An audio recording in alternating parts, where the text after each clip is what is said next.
In the spring of 1944, the world awaits the attack of the Allied forces in Northern Europe, the opening of the much-awaited Second Front. In Italy, an earlier attempt at a second front has halted against fierce German resistance. In Russia, the Germans have fought their last offensive, an attack that crashes to failure at the Battle of Kursk. The end of the Blitzkrieg as a menace is mirrored by the end of the German U-boat threat, as the German Navy is defeated in the Battle of the Atlantic. As the endgame begins, the Axis leadership can now only act to postpone its inevitable doom.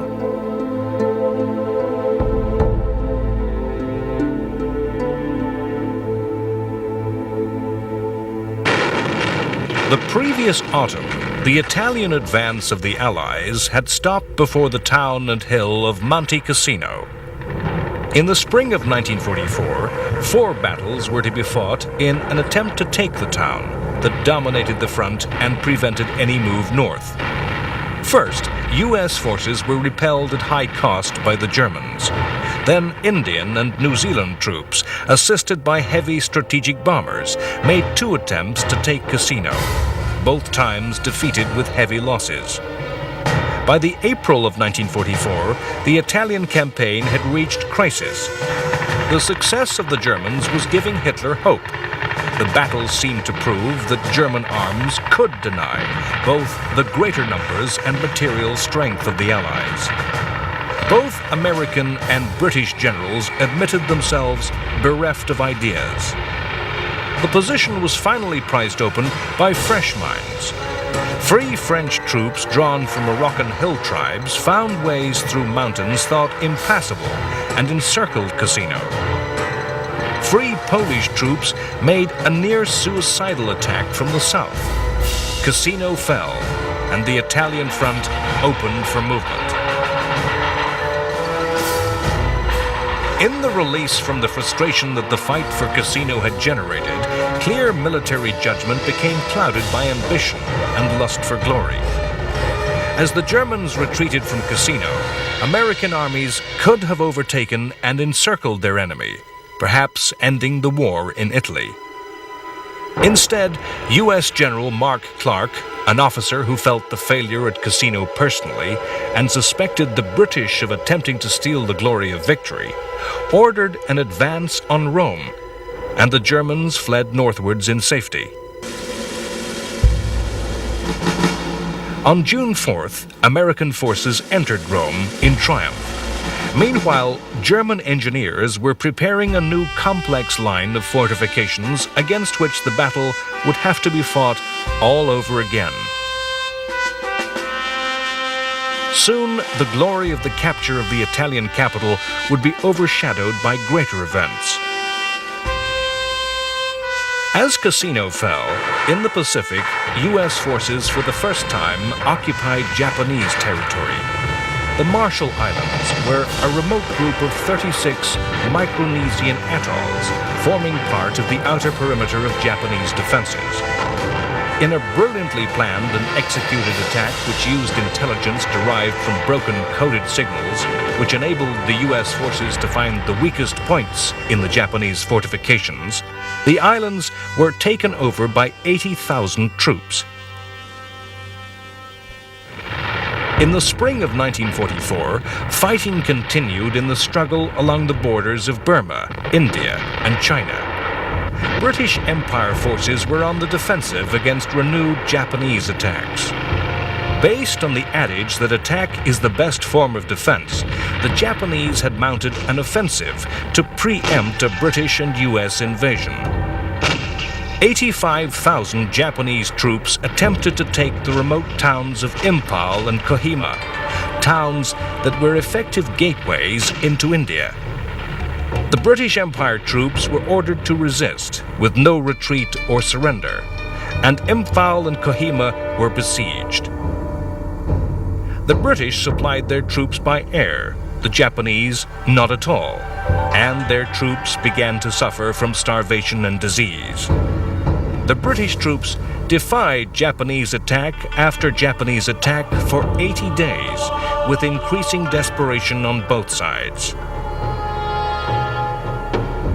In late June, the Japanese were forced to withdraw. Only a quarter of their troops had survived. The British began preparations to pursue their enemy. For nearly 4 years, Western Europe had suffered German occupation. However, it was clear to the world that this era of history was ending. All over southern England, the signs were that the invasion was coming. A massive assembly of men and material was gathering. The Allies aimed to bring an overwhelming strength to bear against the Germans. The invasion was given a secret codename, Operation Overlord. The coast of Britain, to a depth of 16 kilometers, became a secret forbidden military zone. Villages evacuated of civilians, countryside and coast requisitioned by the military, as armed forces practiced and practiced again the skills of amphibious warfare.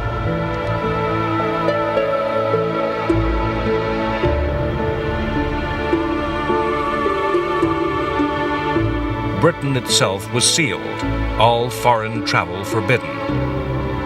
The invasion was the product of lessons learned in many previous operations, where the armies, air forces, and navies of different nations cooperated in detailed, coordinated action.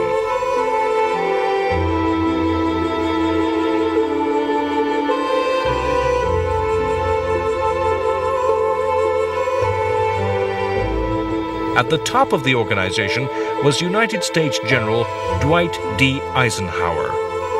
Eisenhower's abilities were political as much as military, making the alliance work in everyday reality.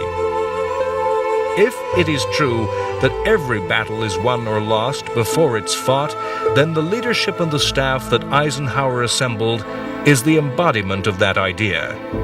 There was meticulous attention to detail and a refusal to act without the correct preparation and resources for victory. The actual military plans were in the hands of Bernard Montgomery, the master of the set-piece battle, with a fanatical obsession for detail. Eisenhower's diplomacy was crucial in his winning command of both British and American strategic bomber air forces. The Air Force commanders believed their attacks on German industry and cities could win the war on their own, and resisted their planes being used in the support of ground forces. Events would show Eisenhower right. It's hard for us to realize that armies fighting on beaches, fighting their way ashore with specialist equipment, was a new thing. Historically, amphibious landings were made by ordinary ships, ordinary boats, by small armies. The size of armies, the lack of radar, of aircraft, of the telephone, meant amphibious landings were made unopposed. The lessons of previous invasions in North Africa and Italy brought forth new technologies of war. Swimming tanks were designed to fight with the very first wave of attacks. Provided with flotation tanks and propellers, the tanks were launched at sea and swam ashore to suppress fire from defending infantry. Specialist fighting vehicles cleared mines, laid roads, and bridged obstacles. It was an eccentric area in which the British excelled.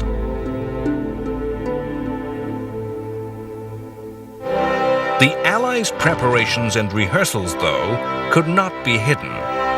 It was not hard for the Germans to guess which beaches could be targeted for landing. It was obvious that the invasion would be mounted within the range of fighter cover from planes flying from England. It was not difficult to determine when time, tide, and weather would be right. Two broad strategic options lay open to the Allies. First, to attack across the English Channel at its narrowest, to land near Calais. This would be an obvious move. Once established, Allied forces would have a short thrust into southern Germany. The alternative would be to attack in Normandy, further to the west. The Allied forces mounted a complex campaign of deception aimed at fooling the Germans into thinking that an invasion was to fall on Calais, when in fact the attack was to be made in Normandy. A phony military formation was created, the first U.S. Army Group. This imaginary unit was based opposite Calais.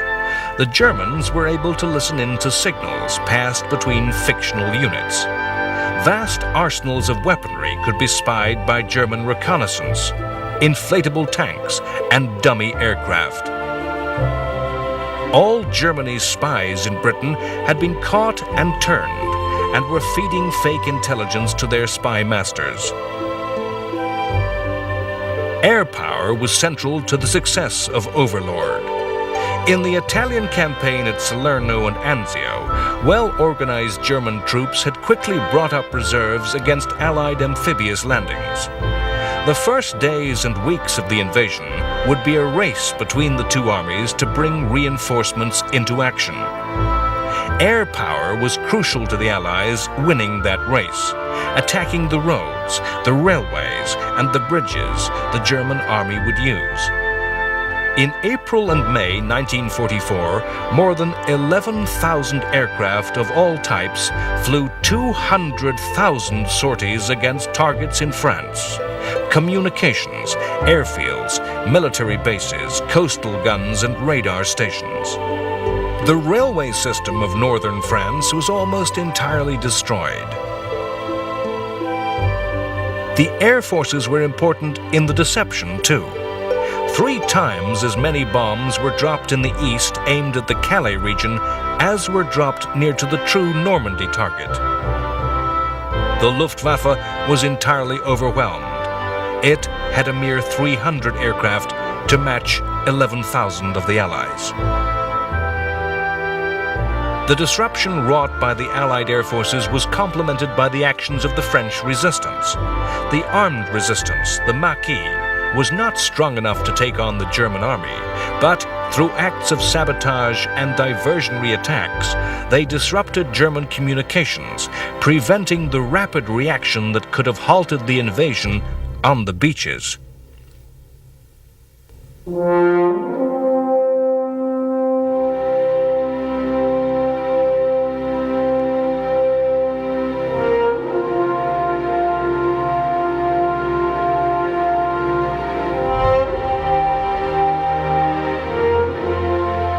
The number of ships involved on June 6th is stupefying to the imagination. 6,483 vessels were to cross the Channel. So large a fleet that had Calais been chosen, there was not enough sea room for such a fleet where the Channel was at its narrowest. The fleet included 4,000 landing craft and hundreds of specially adapted transport ships and stretched from horizon to horizon in every direction. 7 battleships, 23 cruisers, and more than 100 destroyers accompanied the troop transports. On D-Day, these ships engaged the German coastal guns. Germany had but 4 destroyers and 39 motor torpedo boats. Germany's plans to resist invasion were no less detailed. Allied troops were to be met on the beaches by a formidable line of bunkers and coastal guns, the Atlantic Wall. The defenses were organized by Erwin Rommel. He intended any invader to be pinned down on the landing beaches by what were called the static divisions manning the forts, and then hit by a mobile reserve of panzer forces held inland. The Germans stripped the French Maginot Line to build the Atlantic Wall. They laid millions of mines and devised cunning traps and obstacles for landing craft and tanks. The destruction of the coastal defenses by the warships needed daylight. The landing craft needed low water, early in the morning, and the airborne attacks to be made at night needed the full moon. This narrowed the date for D-Day to the 5th, 6th, or 7th of June. Bad weather on the 5th caused the attack to be put back 24 hours. The first forces to land in France did not storm ashore from landing craft. Rather, they arrived in the early hours of the morning of the 6th. Landings were made by over 23,000 parachute and glider troops. The airborne landings were made on the flanks of the invasion zone to protect the beaches from counterattack, whilst the seaborne forces established a bridgehead. The ground forces were delivered to 5 landing beaches. In the east, 2 areas, codenamed Utah and Omaha, were the responsibility of the American forces. The experience of fighting on the 2 beaches was very different. On Utah Beach in the far west, the American forces met perhaps the weakest of German troops. 3 battalions of infantry defending the beaches surrendered without firing barely a shot. The Utah casualties of 197 were the lowest of any on the day of the invasion, in comparison to the 23,000 who came safely ashore.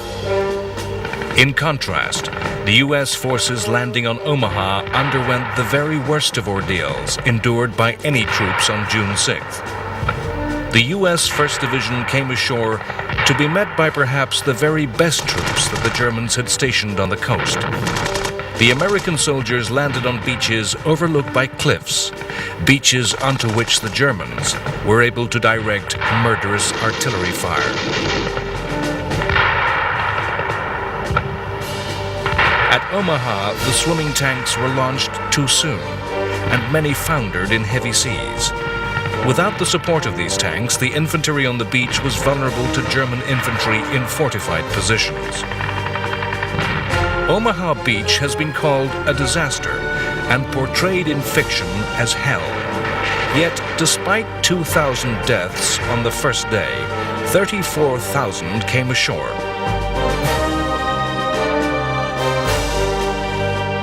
British forces attacked to the east on beaches codenamed Gold and Sword. On Juno Beach, the invaders were Canadian.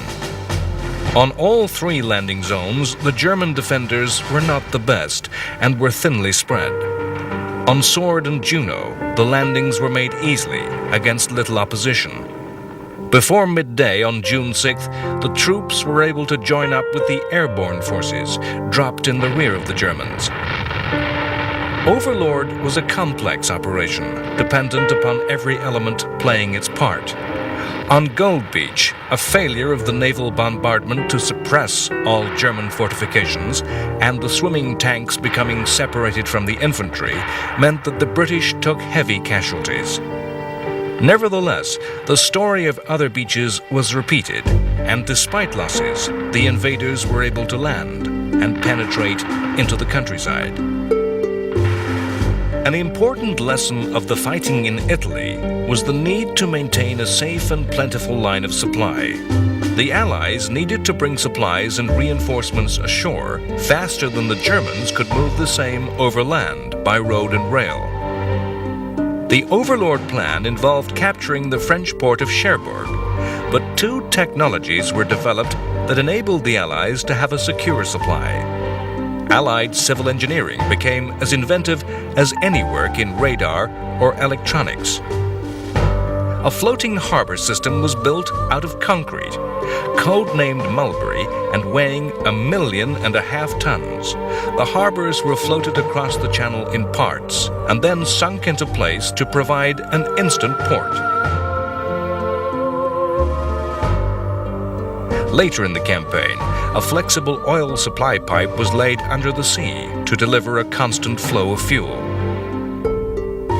In the 3 weeks following the invasion, the Allies moved more than 800,000 troops across the channel.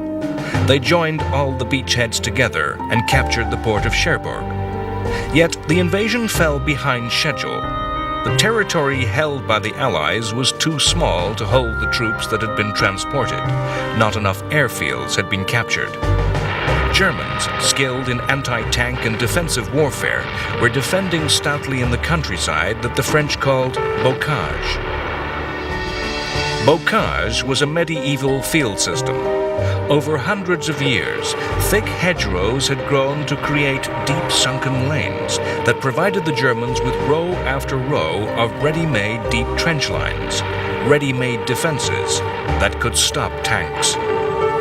The same roads forced attackers into vulnerable single file, traps with no room for maneuver. The Norman town of Caen was a D-Day objective. 3 weeks after D-Day, it was still German-held. As long as the Nazis held the town, they denied access into the countryside to the south, where the bocage ended, and tanks could maneuver with freedom. It was countryside where airfields could be built. Repeatedly, British and Canadian soldiers threw themselves against Caen, only to be repulsed. British General Montgomery took the ruthless decision to call in the heavy bombers of the Strategic Air Forces. Caen was to be liberated by being bombed into ruins. On July 7th, the Royal Air Force and United States Army Air Force systematically demolished Caen.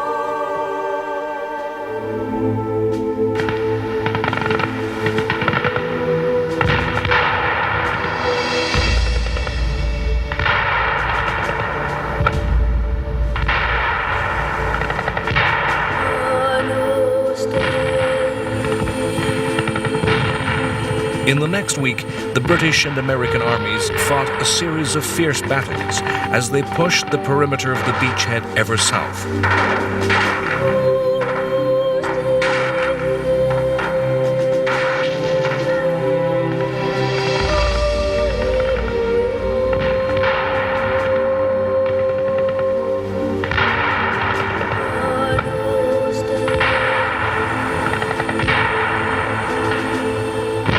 Repeatedly, the strategic bombers carpet-bombed German positions. By mid-July, the British had lost more than 1/3 of their total tank force. The American army in the West, following extensive carpet bombing, finally broke through. Their push to the south opened the war and broke the stalemate. The attack that developed turned around the German flank and began to surround their Normandy armies. Hitler had ordered a counterattack in early August that threatened to cut off and surround the Americans. Again, the great secret of the broken German codes came into play. The Allies were ready and waiting, and the Germans were defeated with heavy losses. The tank came of age in World War II. The decisive and devastating attacks of the 1940 German Blitzkrieg had demonstrated the potency of armored warfare. Yet, to every invention, there is a reaction. And during the war, powerful techniques and weapons of anti-tank warfare had been devised. The armies fighting in 1944 were far different from those of 1940. No longer did infantry simply flee before advancing tanks, as they had in 1940.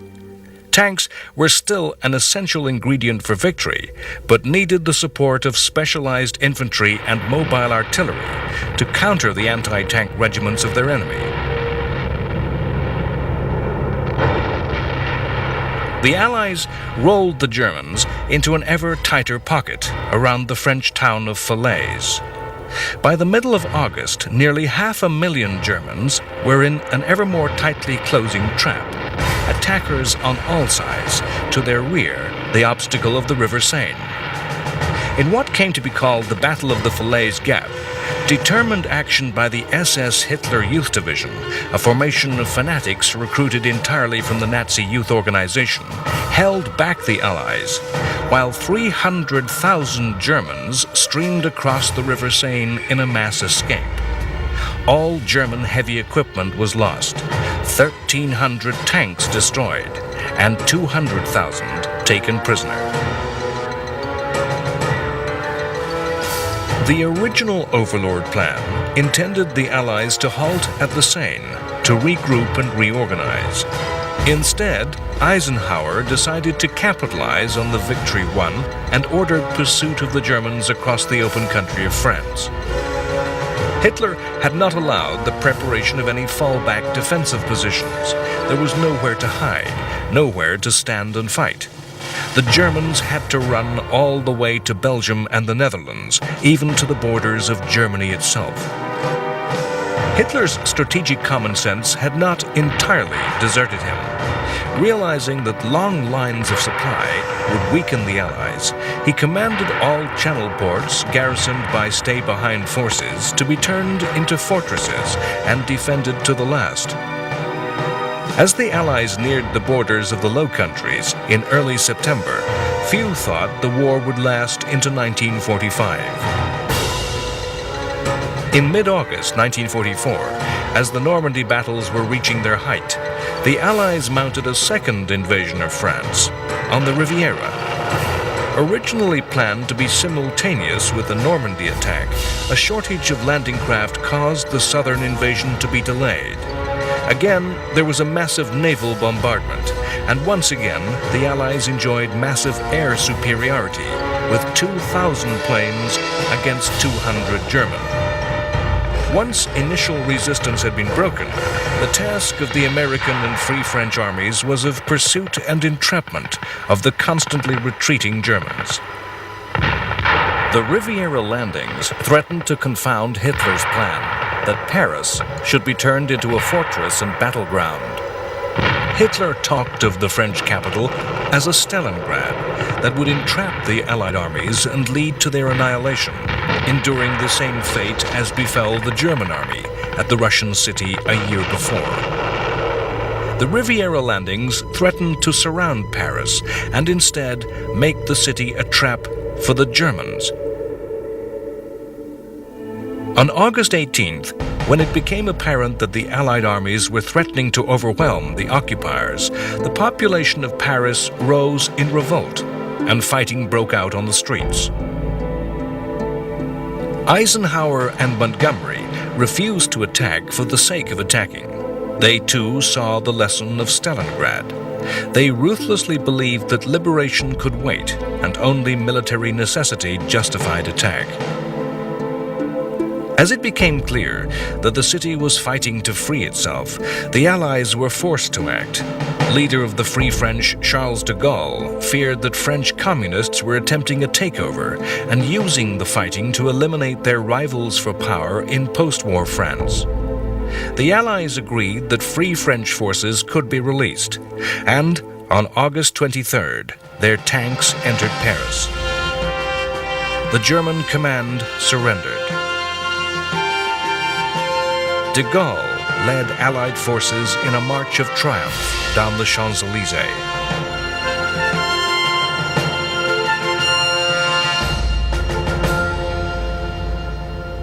In the complicated timeline of World War II, it's possible that the smallest of human actions might have ended the war and saved many hundreds of thousands of lives. On July 20th, there was an assassination attempt upon Hitler. An officer on Hitler's staff, Klaus von Stauffenberg, a German patriot and war hero, planted a bomb in a meeting attended by the dictator. Fortune was at Hitler's side that day. The meeting changed location to a building that minimized the effect of the blast. Another officer, just wanting to get a closer look at a map, moved the bomb behind a heavy table. Hitler had moved from his usual place in the room. Though 3 died, Hitler survived unhurt and came to believe that his survival was the portent of a greater historical destiny. The group of soldiers and civil servants that had hatched the plot were arrested and sadistically executed. The plotters included Erwin Rommel, who was told to commit suicide or his family would be sent to concentration camps. So the war continued, and Hitler came to believe in miracles.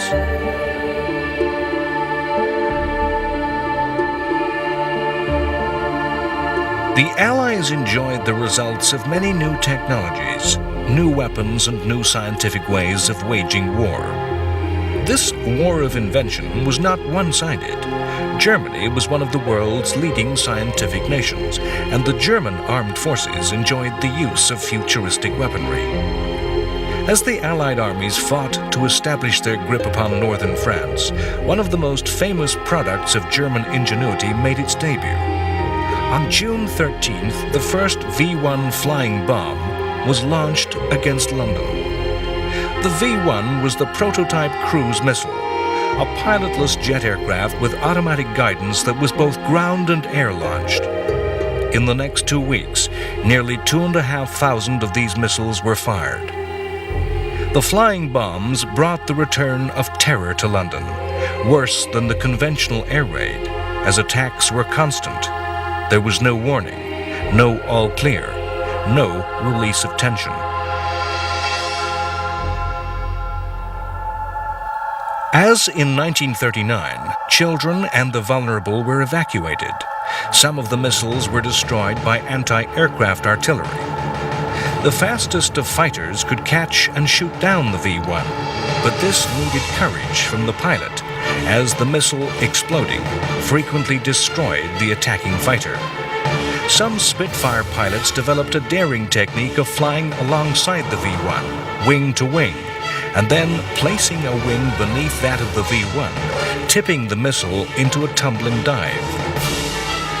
In September 1944, mysterious and massive explosions began to occur all over the British capital.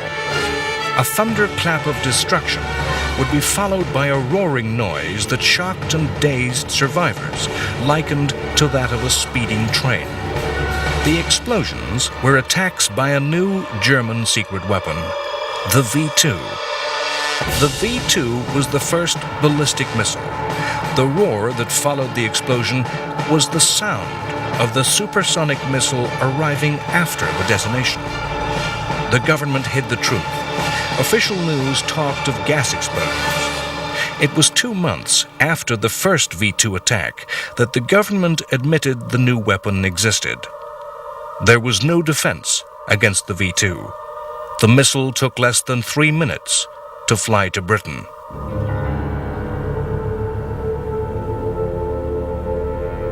In the Pacific, the gradual process of erosion, of driving back the Japanese island by island, continued. In June 1944, yet more amphibious assaults began, this time in the Marianas Islands. The islands were important to both attacker and defender. The first target, Saipan, was an important Japanese base and within strategic bomber range of the Japanese home islands.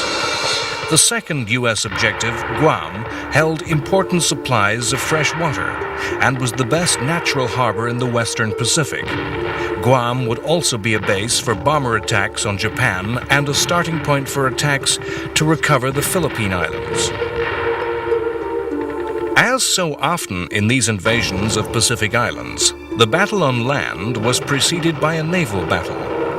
The Battle of the Philippine Sea turned into the largest carrier battle of the war. The Japanese were outnumbered in nearly every aspect. The Americans had more than twice the aircraft, had 7 major carriers to Japan's 5, 8 light carriers to Japan's 4. Disparity in quantity was matched by difference in quality. After earlier battles, Japanese crews and pilots never regained the level of training and prowess they had enjoyed earlier in the war, and came to be surpassed in skill by the Americans. The quality of American radar and intelligence was also superior. A great air battle was fought, in which the Americans enjoyed such superiority that the fighting came to be called the Great Marianas Turkey Shoot. The Japanese lost nearly 2/3 of their planes.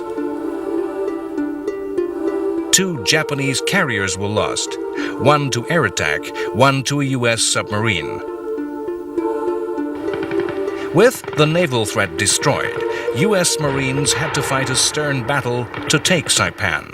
4,000 Marine casualties were sustained in the first 2 days.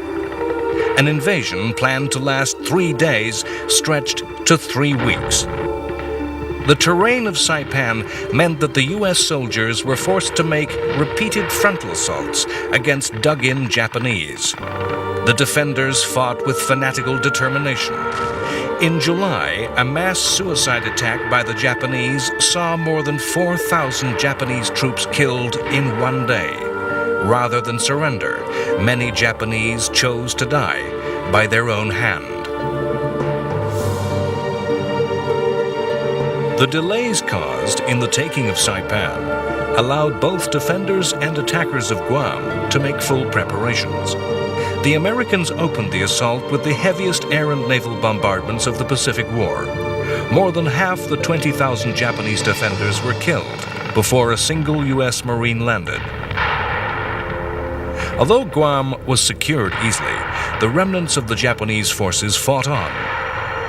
The last surrendered in 1972.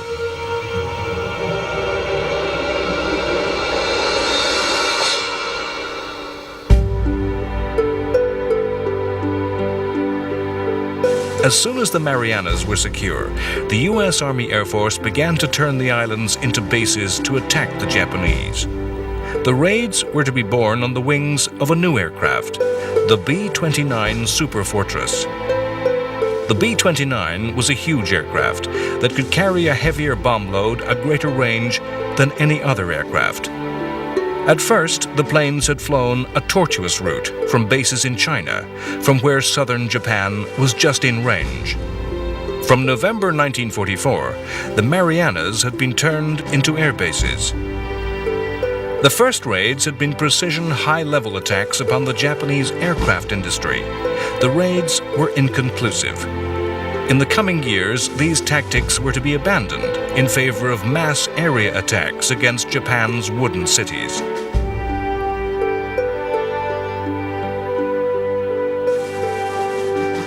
When ordered to retreat from the Philippine Islands in 1942, U.S. General Douglas MacArthur had famously promised to return. In late 1944, he gathered the forces to fulfill his vow.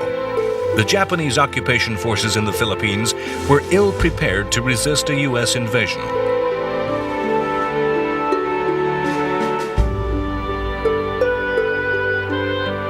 Japan had entered the war in 1941 fully mobilized, with as many men as possible in uniform and industry at near capacity.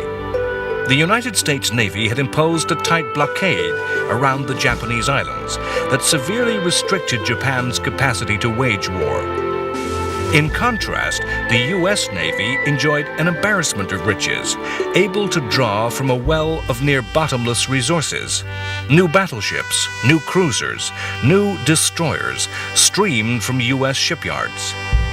Of the most important ships in the war, the aircraft carriers, no less than 21 new major carriers had been launched since Pearl Harbor, 5 times the equivalent number of Japanese ships. The total number of aircraft the Americans could embark was 3,000, 3 times the Japanese strength. In September 1944, U.S. carrier aircraft destroyed Japanese air forces on the Philippines. In October, MacArthur assembled a fleet of over 700 ships. And following a huge bombardment by battleships, U.S. troops landed on the Philippine island of Leyte. Japan responded with the dispatch of a massive naval force. The Battle of Leyte Gulf, as the battle was to be called, remains the largest naval battle in world history. The Japanese plan was for their aircraft carriers to lure away the American carriers from the landings. Meanwhile, a separate force of Japanese battleships would attack the troop transports and the landed forces. The Battle of Leyte Gulf has been described as the last throw of the Imperial Japanese Navy. Effectively, every major warship that remained to Japan was thrown into the gamble. The last reserves of ships, men, and aircraft were deployed to effect a decisive battle. The battle was, at the same time, a carrier battle, where the air forces of the 2 carrier fleets engaged each other and the enemy carriers. And it was traditional battle fleet engagement, where big gun battleships fought each other in duels of naval artillery. The battle was complex, as the 2 fleets divided their forces and searched for their enemy amongst the scattered Philippine islands. Admirals on both sides lost their nerve, then found renewed determination. Massive Japanese battleships, the largest in the world, surprised light U.S. carriers, which fought courageous actions against opponents many times their weight. destroyers attacked each other or mounted audacious attacks on much heavier ships. Ships were lost by both sides at Leyte, but the fortune of war smiled on America, and the result was a naval triumph which ranks as a victory alongside Trafalgar, as the U.S. Navy destroyed the Japanese. All 4 Japanese carriers and 2 of the battleships were sunk. Japanese Admiral Nishimura went down with his ship. With the naval battle resolved, the fighting on land began. MacArthur spectacularly waded ashore before the newsreel cameras. Further inland, 70,000 Japanese and 15,000 Americans died in the battle to establish a bridgehead. The Japanese failed to throw back the invaders, and a long battle for liberation began. It was at Leyte that a new word passed into the languages of the world: kamikaze. A kamikaze attack was a suicide attack by a pilot crashing his plane loaded with explosive onto an enemy warship. Throughout the war, in rage or fanatical desperation, Japanese aviators had crashed onto their enemies. It was at Leyte that the kamikaze attack became an official tactic. The kamikaze drew on Japanese mythology. The word kamikaze meant divine wind, and referred to a miraculous tempest that suddenly arose to destroy a Chinese invasion fleet approaching the defenseless shores of medieval Japan. Kamikaze attacks were not always by aircraft. Japan was to deploy midget submarines, human-piloted torpedoes, and even small manned rockets in suicide attacks. It was the converted fighter aircraft that were to be the most effective. At Leyte, a U.S. carrier and an Australian cruiser were to be the first victims of the divine wind.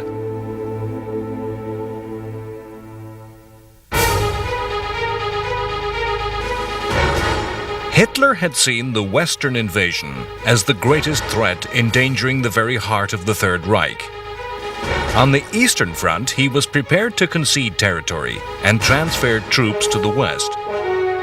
On June 22, 1944, as the fighting in the West was at its height, the Soviet Union launched a massive offensive that threatened a general collapse of the German armies in the East. Operation Bagration, named after a hero of the wars against Napoleon, was a huge attack. The numbers told heavily against the Germans: 1.2 million Red Army soldiers against 400,000 Nazis, 5,200 tanks against 900 German machines, 6,000 Soviet aircraft against 1,300 Luftwaffe planes. Hitler was to sacrifice the lives of many thousands of his soldiers by designating Soviet cities as fortresses to be held to the last man.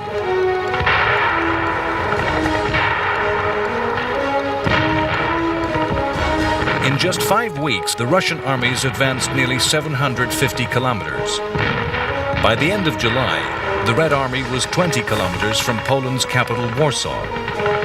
As happened at Paris, the population of the Polish capital, with the sound of Russian guns echoing over their city, rose in revolt. The Russians did nothing. They drove attacks to the south, into the Balkans, fighting in Bulgaria, Romania, and Hungary, and north into the Baltic states. Meanwhile, the Germans systematically destroyed Warsaw and killed more than 200,000 Poles. The Russians were already looking forward to the post-war order. The attacks to the north and south, rather than towards Berlin via Warsaw, were aimed at placing those states within the communist orbit. The Germans were allowed to destroy the Poles, to create a space that the Soviets would fill. The war aim of the Allies seems at first simple: the destruction of Nazism, the rolling back of Axis conquests, the liberation of enslaved peoples. Already in late 1944, the signs were there to see that the post-war world would not be a place of simple, straightforward certainty. In October 1944, a British army re-entered Greece. The occupation of Greece had crumbled since the capitulation of the Italians in late 1943. Control had passed to the Germans. Italian weapons had fallen into the hands of Greek resistance fighters, including the Greek communist partisans, the Hellas. The Germans had resorted to ever more harsh reprisals to maintain their rule. In October, the Germans took the decision to abandon Greece, and the Greek government returned with the help of British troops. The British stepped into a minefield of passionate and violent politics. In December, a demonstration in Athens by Greek communists turned into fighting as they were opposed by supporters of the returned government. In days, the British army was fighting Hellas in the streets.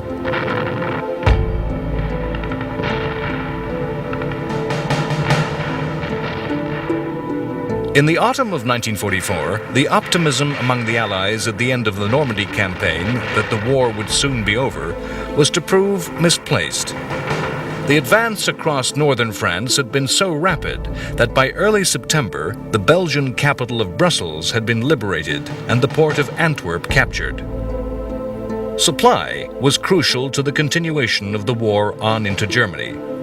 The capture of a major port facility was a major prize for the Allied armies, but was a prize that was to be squandered. Hitler ordered all Channel ports to be held to the last man. Dunkirk was to hold out to the very end of the war. The capture of Antwerp left a large German force to the west, controlling the approaches to the port, rendering it unusable. The Allies failed to clear those troops, who mined and dominated the river with artillery. The Allies failed to prevent the Germans from gathering their scattered forces and reorganizing. The Allies ignored intelligence that revealed their plan to fight a major battle against the Allied supply lines. No action was taken because of the wave of feverish optimism that the war could be ended quickly. The will of the Allied commanders was focused elsewhere.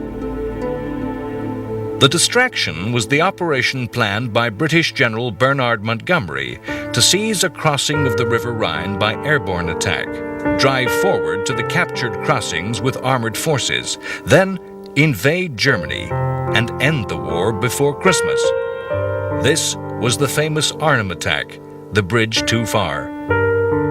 In mid-September, American airborne forces seized bridges at Nijmegen and Eindhoven, attacks that went smoothly and with success.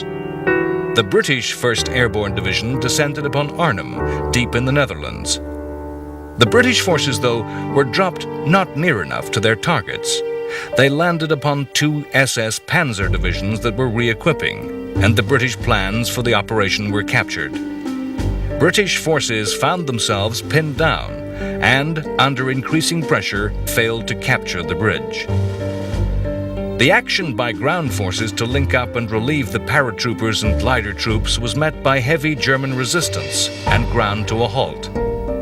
After a week, the British were forced to admit defeat.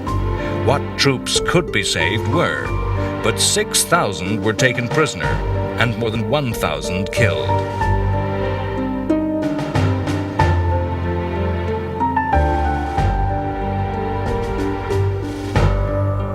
Arnhem was not a decisive defeat in itself, but the operation took Allied attention away from the situation at Antwerp.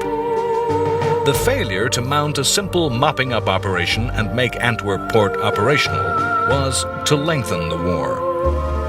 After the chaos at Arnhem, the Allies had to fight a series of difficult actions against the German forces that had taken the opportunity to reinforce and prepare. The battles were fought across the flooded and waterlogged Low Countries. Attacks had to be made by commandos with amphibious vehicles. Canadian armies had to make repeated charges across open ground against prepared German artillery, surrounded by dense infantry defenses. Pillboxes and strongpoints had to be taken one by one in close infantry action. The towns of the region had to be cleared in fierce street fighting. In the midst of all this, engineers and naval minesweepers had to clear the mines and booby traps with which the Germans had filled the waterways. It was not until late November, more than 80 days after its capture, that Antwerp was brought into action. A desire for victory, of an end to the fighting, only condemned Europe to enter another year of war. Next time on World War II, The Complete History, in a desperate attempt to save Germany, Hitler attempts to repeat the triumph of 1940 with attacks through Belgium in what history comes to call the Battle of the Bulge. The Germans collapse in the east, and Russian armies enter Germany. They encounter Auschwitz, and the full evil of Nazism becomes known to the world.